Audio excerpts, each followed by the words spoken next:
All right, the next report or business requirement I need to meet is getting the total daily sales by each sales support agent. So I might have multiple sales agents, all right, and they have their own individual total daily sales. Okay, so we need to break this down. We might have multiple joins again. All right, so first things first, I do a select star from employee because I'm trying to find the employee. All right, we'll call it employee E. And I know that I need to grab the employees that are only sales support agents because they're the ones making the sales here. So we'll say where e.title is equal to, and they have a title of sales support agent. Okay, so this should get me all the employees that have a title of sales support agent. So I can hit F5 and get all the details. Now, I need to get the total daily sales. So I know I have to link this employee. Now this employee, the sales support agent, is somehow tied to the customer, is help the customer perform the sale. So if I look at employee table, if I expand the employee table, notice I have an employee ID, but this employee ID is also found within the customer table. Notice there's a support rep ID column. So that means that I can say, hey, these support agents actually help this customer maybe buy the product or album. All right. So the idea here is let's join our customer table. So we'll follow an inner join here. So join customer C, and we're going to join it on the employee E.employee ID is equal to the customer dot sales rep or support rep ID. All right. Now this gets me all my employee and customer data I need. Very simple using a join. Okay.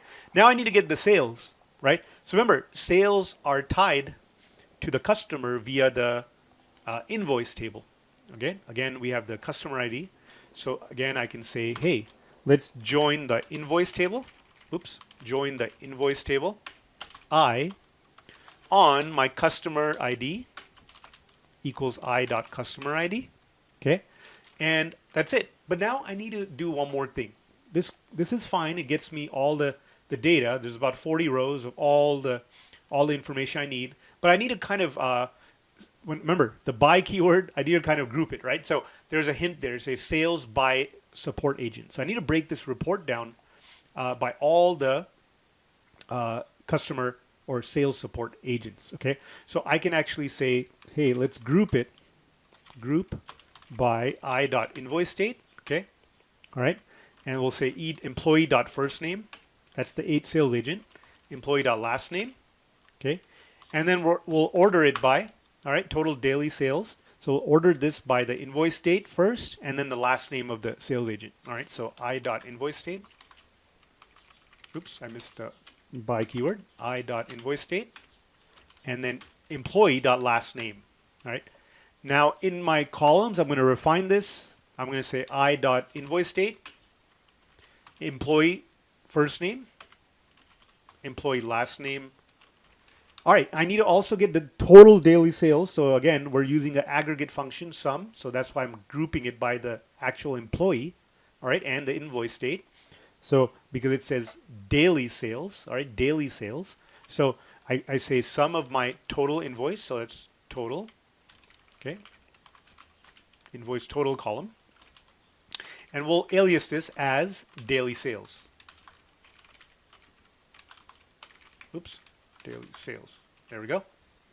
So if I execute this, right? So notice, all right, on January 1st, looks like only Steve Johnson, who's the sales support agent, performed a daily sales, which is a sum here of $1.98.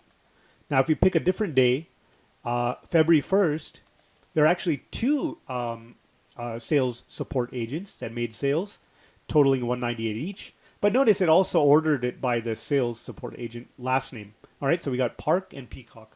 All right, so this gets me a nice report of total daily sales by each sales support agent.